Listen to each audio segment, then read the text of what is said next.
آپ بینک سے جا کے کہیں کہ مجھے 2 کروڑ روپیہ دے دیجئے تو وہ آپ کو ایک پائی بھی دینے کے لیے آسانی سے تیار نہیں ہوگا، لیکن وہ کار کی شکل میں آپ کو لاکھوں دے دیتا ہے، وہ مکان کی صورت میں آپ کو کروڑوں دے دیتا ہے. کیوں؟ وجہ کیا ہے؟ اس میں روپیہ ایک کنزیومیبل چیز کی بجائے ایک یوزیبل چیز میں بدل گیا ہے.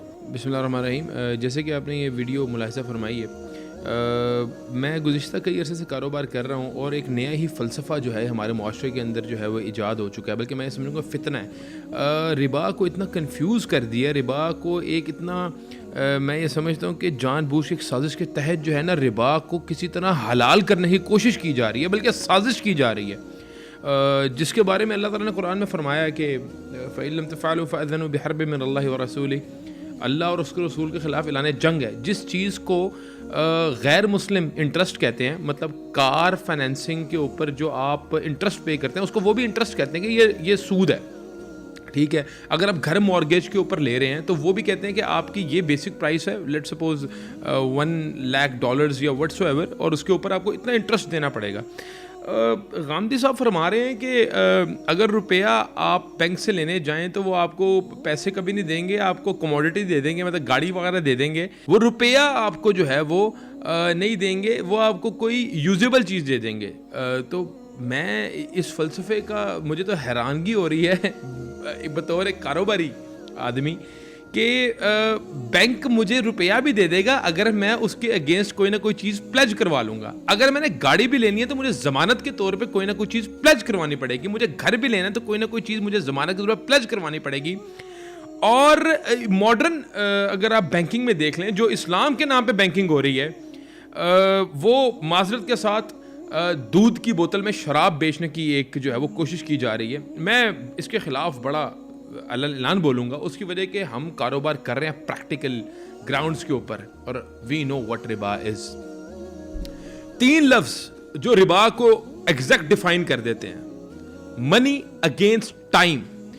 یہ موبائل ہے، اس کی قیمت 10 روپے ہے، مجھے کوئی بندہ کہتا ہے میں آپ کو 12 کی دوں گا اور 1 سال ٹائم، جو 2 روپے وہ ربا ہے. کوئی بھی چیز ہے، یہ پین ہے، یہ 10 روپے کا پین ہے، اس کی اگر میں قیمت وصول کر رہا ہوں 15 روپے، جو 5 روپے میں وصول کر رہا ہوں وقت کے عوض، وہ سود ہے. یہ بات اتنی سمجھانی یا سمجھنی کیوں مشکل ہو رہی ہے؟ اور سود کے بارے میں صرف مسلمانوں کے علماء کرام جو ہیں وہ کنفیوزڈ ہیں. باقی پوری دنیا فائنانس کی کتاب سود کو کس طرح ڈیفائن کر رہی ہے؟ منی اگینسٹ ٹائم. اکانومی جو ہے وہ کیا ڈیفائن کری ہے؟ منی اگینسٹ ٹائم. آپ نے اس کو صرف پیسوں تک محدود کر دی ہے. مجھے یہ بات سمجھ نہیں آتی، کیا موبائل اگر آپ 10 روپے کا یا 50 روپے کا 50,000 روپے کا خریدیں، وقت کی وجہ سے آپ اس کا 50,000 روپے زیادہ بھر رہے ہیں، کیا وہ سود نہیں ہے؟ گاڑی ایک عام اگر آپ کو خرید رہے ہیں 25-30 لاکھ روپے کی، اس کی مارکیٹ ویلیو 25-30 لاکھ روپے ہے، لیکن آپ کو بینک وہ دے رہا ہے 20 لاکھ 15 لاکھ روپے مہنگی، اور آپ کو 2 سال کا ٹائم دے رہا ہے. تو جو آپ ٹائم کے عوض جو 2 ملین یا 1.5 ملین زیادہ خرچ کر رہے ہیں، کیا وہ ربا نہیں ہے؟ تو میں تو یہی بات کہوں گا، میں کہتا ہوں بیشتر علماء نے اس پہ بہت زبردست جو ہے وہ میں یہ سمجھتا ہوں کہ فتوے دیے میں ہیں اور بہت بہترین طریقے سے یہ بات سمجھائی ہوئی ہے. لیکن کچھ ایسا ایک طبقہ موجود ہے جو کہ ہر حرام چیز کو حلال کرنے کی کوششوں میں لگا ہوا ہے. کسی نے اگر سود کو سمجھنا ہے تو سمپل از دیٹ کہ منی اگینسٹ ٹائم از سود. اس کو کہیں بھی امپلیمنٹ کر لیں، کہیں پہ بھی امپلیمنٹ کر لیں، حتیٰ کہ ایک پلاٹ آپ کیش پہ الگ ریٹ پہ بیچ رہے ہیں، ٹائم پہ الگ ریٹ پہ بیچ رہے ہیں، وہ بھی سود ہے. تو اللہ کا خوف کرو، اللہ سے ڈرو اور سود کی لعنت سے بچو. یہاں پہ غامدی صاحب فرما رہے ہیں کہ روپیہ یوزیبل چیز سے کنزیومیبل چیز میں بدل گیا ہے. بینک جو ہے وہ آپ کو گاڑی اور گھر اسی لیے جو ہے وہ دے دیتا ہے کیونکہ اس کے ڈاکومنٹس اور اونرشپ بینک کے پاس ہوتے ہیں، وہ کسی وقت پلیج کر لیتا ہے. اور یہ ماڑے بندوں کو جو ہے نا وہ اس طرح گھیرتا ہے. امیر آدمی کو بینک پیسہ بھی دے دیتا ہے، وہ کوئی مسئلہ نہیں. اور وہ جو تجارت کے ماڈل اور ایک جو وہ ایک اسکیمیں لگی ہوئی ہیں، پونزی اسکیمیں، جو بینک جس طرح پھنسا رہا ہے لوگوں کو سود کی لعنت میں، یہ سب کو سمجھ آ رہی ہے. میں یہ سمجھتا ہوں علماء کو اس بارے میں بہت زیادہ جو ہے وہ کمپین لانچ کرنی چاہیے لوگوں کی اصلاح کے لیے. ہم تو کم علم لوگ ہیں, ہم نے تو تجارت کے اندر جو ہے وہ سیکھا ہے, اس کے ڈائنامکس کو سمجھتے ہوئے جو ہے وہ سود کو جو ہے وہ ایکسٹریکٹ کیے کہ یہ کون سی ایسی چیزیں ہیں جس سے بندہ سود کے راہ پہ جو ہے وہ گامزن ہو جاتا ہے. اور حقیقت میں ایسی ویڈیوز دیکھنے سے بندہ انکریج ہوتا ہے سود کے لیے. اور اس طرح کے بھونڈے فتوے انسان کو تبھی جو ہے ضرورت پڑتی ہے جب اس کا ضمیر جو ہے وہ ملامت کر رہا ہو, جب اندر سے دستک آ رہی ہو کہ تم کچھ غلط کر رہے ہو. تو ان جیسی میں یہ سمجھتا ہوں ان جیسے فتووں کی آڑ میں بندہ اپنے آپ کو سیٹسفائی کرنے کی کوشش کرتا ہے, لیکن الٹیمیٹلی تباہ وہ ہو جاتا ہے. دیکھیں, عالم کے فتوے نے آپ کو جہنم کی آگ سے نہیں بچانا. عالم اگر حرام کو حلال کر دے اپنی گفتگو سے, اور دلیلوں کو جو ہے وہ ٹوسٹ کر دے, ریفرنسز کو جو ہے وہ مینوپولیٹ کر دے, وہ آپ کو جہنم کی آگ سے, قبر کی سختی سے نہیں بچائے گی. آپ نے قبر میں اکیلے ہونا ہے. تو وہاں پہ میں یہ سمجھتا ہوں کہ آپ سے یہ بھی سوال ہوگا تم نے کیوں نہیں تحقیق کی. اس وقت میں یہ سمجھتا ہوں کہ پوری دنیا متفق ہے وٹ از ربا, پوری دنیا انٹرسٹ میں متفق ہے, سوائے ہمارے ان جیسے سو کالڈ لبرل عالموں کے. یوزیبل چیز کے اندر جو ہے وہ سود نہیں ہوتا, کرایہ ہوتا ہے. مطلب یہ ایک سکیم لگا رہے ہیں معاذ اللہ تعالیٰ کو جو ہے وہ آپ کس طرح چیٹ کرنے کی, اللہ رب کو چیٹ کرنے کی کوشش کر رہے ہیں نا, کہ یہ چیز ہے, یہ 10 روپے اس کی نقد کی قیمت ہے, تم ایسا کرو مجھ سے 5 سال کے لیے یہ چیز لے لو 20 روپے کی, اور کرایہ دیتے رہنا, سود نہیں کرایہ دیتے رہنا. لیکن قیمت میں فرق آ گیا, 10 روپے کی چیز کا 10 روپے ایکسٹرا دے رہے ہیں, تو 10 روپے جو ایکسٹرا دے رہے ہیں وہ ہے سود. یوزیبل آئٹم میں ہی سود ہوتا ہے. کار فائنینسنگ کی آڑ میں ہی مسلمان سود میں مبتلا ہوئے ہیں, مارگیج کے آڑ میں ہی جو ہے مسلمان سود میں مبتلا ہوئے ہیں. تو یہ کہنا کہ سود یوزیبل آئٹم میں نہیں ہوتا, ایک بندہ بینک سے یا کسی بندے سے 100 روپیہ لے رہا ہے 1 سال کے لیے, وہ 100 روپے کی گاڑی لے لے اور اس 100 روپے کے عوض اس کو 20 روپے ایکسٹرا بھرنے پڑ رہے ہیں, اگر وہ سود ہے تو گاڑی کی ویلیویشن کے اوپر بھی کوئی بھی رقم ہے وہ بھی سود ہے.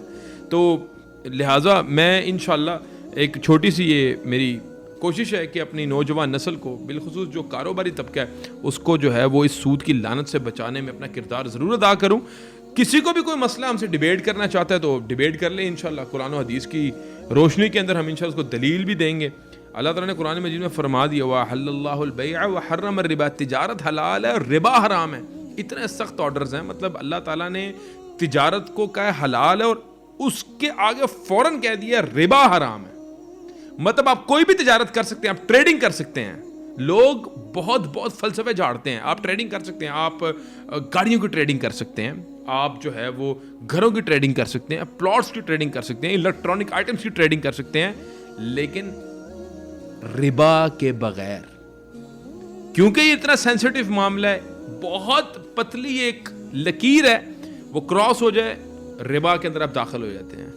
ایک آپ ٹی وی بیچ رہے ہیں یا گاڑی بیچ رہے ہیں, آپ نے کہہ دیا نقد 9 روپے, ادھار 12 روپے, وہیں پہ سود شروع ہو جاتا ہے. کنزیومیبل یوزیبل آئٹمز کے اندر اسی کی آڑ میں سود ہو رہا ہے, وہی سود ہے. آج کل ماڈرن ورلڈ کے اندر جہاں پہ car financing, house financing, mobile financing, electronic financing بہت عام ہے, وہ آپ کو سود بیچ رہے ہیں, وہ آپ کو اس لعنت میں مبتلا کر رہے ہیں جہاں پہ آپ دلدل میں پھنستے رہو گے اور آپ کو ایک دن ہوش ضرور آئے گی. ان بطش ربک لشدید, اللہ تعالیٰ کی پکڑ بہت شدید ہے, تب پچھتانے کا کوئی فائدہ نہیں ہے.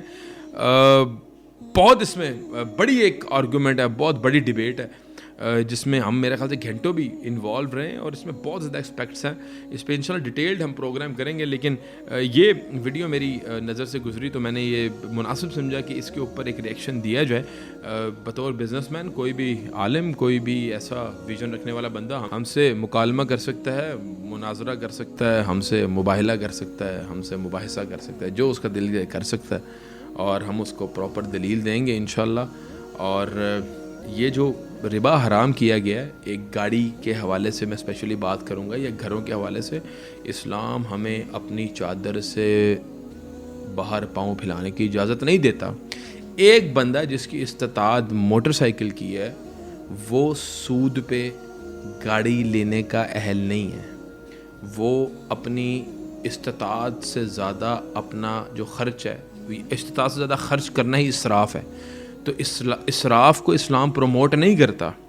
تو بیسیکلی سم ہاؤ آپ اس چادر سے باہر جاتے ہیں، اپنے بجٹ سے باہر جاتے ہیں، بینک کا سہارا لیتے ہیں، بینک آپ کو سود میں انوالو کر دیتا ہے. یہ ایک پوری ایک چین ہے، یہ ایک پورا ایک ٹریپ ہے. اس ٹریپ سے بچیں. اللہ کا حامی و ناصر ہو، اور اللہ تعالیٰ آپ کو سود سے ہمیشہ بچا کے رکھے. جزاکم اللہ خیر.